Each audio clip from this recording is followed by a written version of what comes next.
Howdy everyone.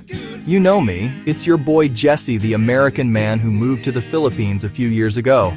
And let me tell you, I thought I knew what hospitality meant. I had seen it in hotels with their crisp white towels and polite greetings. I had experienced it at dinner parties back home, where friends brought wine, shared stories.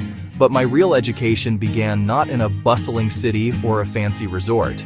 It began on the dusty porch of a small house in the province, surrounded by the scent of cooking fires and the sound of chickens scratching in the yard.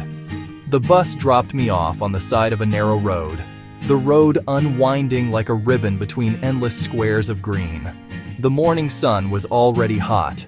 I walked toward a simple gate made of bamboo. A woman named Bing Eben was waiting for me. She was the mother of my fiancé from Pandan, her smile wide and genuine. In her hand, a thin plastic bag. That is how I learned what hospitality meant. And that is what we will talk about today. The first rule of welcome in the province is simple. Always bring something. This is not about the monetary value of the gift. An expensive or flashy present can sometimes create a sense of awkwardness or obligation. The true essence of this rule is the thought behind it. A small offering, known locally as pasalubong, shows that you were thinking of your hosts on your way to their home. It is a gesture of respect and a humble acknowledgement that you are entering their space. It says, "I am grateful for your invitation, and I come with a token of my appreciation." It is a beautiful, simple custom that immediately softens the encounter between guest and host. I learned this lesson quickly. On my second visit to a family in a different province, I remembered the amazing mangoes and chickens they always offer me. I stopped at a small market on the way and bought a large bag of soft Filipino bread roll, still warm from the bakery. I also bought a few packs of 3-in-1 coffee, a staple in every Filipino household. When I arrived, I presented the bag to the mother of the house. Her face lit up with a huge smile. She didn't look at the gift as a payment for her hospitality. She saw it as a sign of friendship. The second rule is perhaps the most important. Food is a language. In the Philippines, especially in the provinces, offering food is the primary way of expressing love, care, welcome. When a plate is offered to you, you must accept it. To refuse is not just to decline a meal. It can be misinterpreted as declining friendship or affection. The phrase you will hear over and over is, "Kain tayo," which means, "Let's eat." It is an invitation to join the circle, to become part of the family. The act of eating together bridges gaps between strangers and strengthens bonds between friends. I remember once I visited a family in the afternoon. I had just eaten a large lunch and was feeling incredibly full. The grandmother of the house, a tiny woman with a powerful presence, placed a heaping bowl of sinigang in front of me. Sinigang is a sour and savory soup, a beloved Filipino comfort food. "I'm sorry, Lola," I said, using the respectful term for grandmother. "I am very full." A shadow passed over her face. It was not anger, but a quiet, deep disappointment.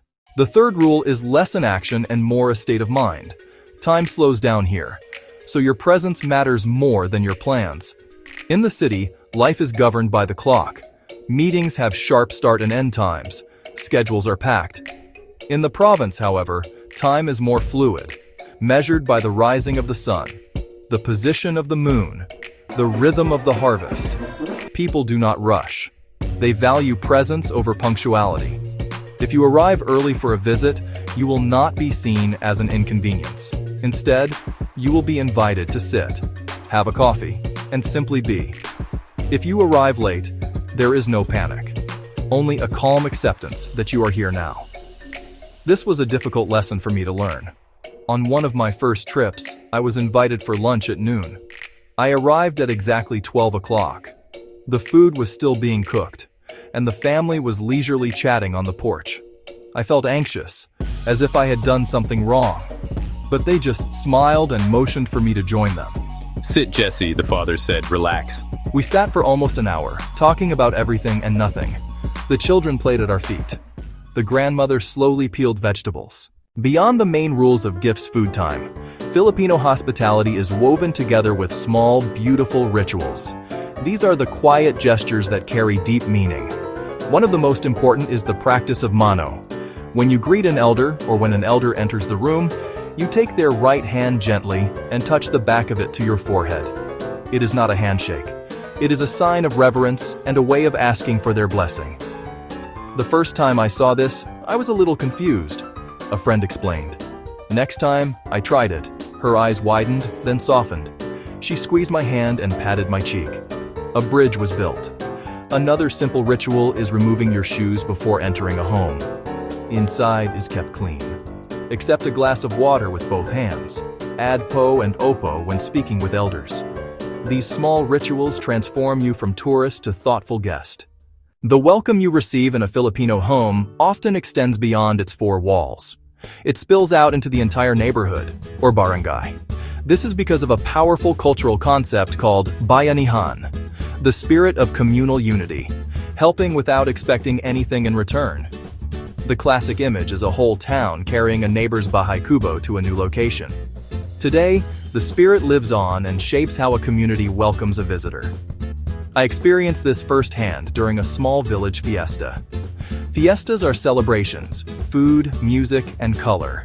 I was invited by one family, but as soon as I arrived, I became the guest of the entire village. People I had never met would smile, wave me over to their tables, and insist I try their specialty dish. Sama ka. A neighbor pressed lechon into my hands. An old woman said, "Eat anak, eat my child." I felt less like a visitor and more like a long-lost relative. Another time, my motorcycle broke down in a sudden downpour. A man in a tricycle stopped. Not a mechanic, just a neighbor. He helped me push it to a shop, refused money, and said, "Ingat." That is bayanihan.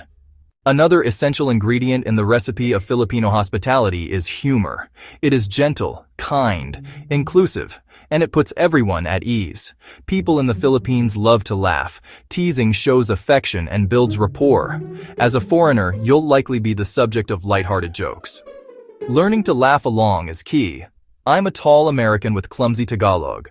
People call me Americano, or Joe. They laugh at my pronunciation and kindly correct me. A fisherman asked if Americans know how to eat rice with their hands. He showed me how. The laughter wasn't mockery, it was inclusion. Now I joke I need to be tall to see over the rice fields, and I eat a lot of rice for energy to keep up. Humor softens cultural mistakes. Laugh, learn, and keep going. A shared laugh is as nourishing as a shared meal. Understanding the spirit is one thing, but putting it into practice takes conscious steps. First, learn a few key phrases. Salamat, thank you. Magandang umaga. Good morning. Pasensya na. I'm sorry, excuse me. People's faces will light up when they hear you try. They'll often teach you more. Second, be observant and adaptable. Every family and province has its rhythm. Watch how people interact. Notice when they eat, rest, and work. Flow with their schedule. Nap in the hot afternoon. Rise early at least once. Third, always ask before taking photos, especially elders and children, and share the shot back. Finally, don't overstay. Thank everyone personally. Handshake for men, gentle hug for women, or a polite touch on the arm. Say, "Salamat po sa lahat," and end with a sincere, "Ingat." A good departure ensures you'll always be welcome back. My time in the Philippines, especially in the provinces, has been a continuous education in the art of human connection. It redefined hospitality, not fancy things, sharing what you have. First, bring a small gift and an open heart. Second, eat and share, for food is a language. Third, slow down, because time is the truest welcome. I came as a traveler, now I feel like a neighbor. The smallest gestures make the grandest welcomes. If this resonated, like, subscribe, and share your story. Where did you feel most at home? Thank you for listening. Know that you are valuable and that you matter. God bless. Peace.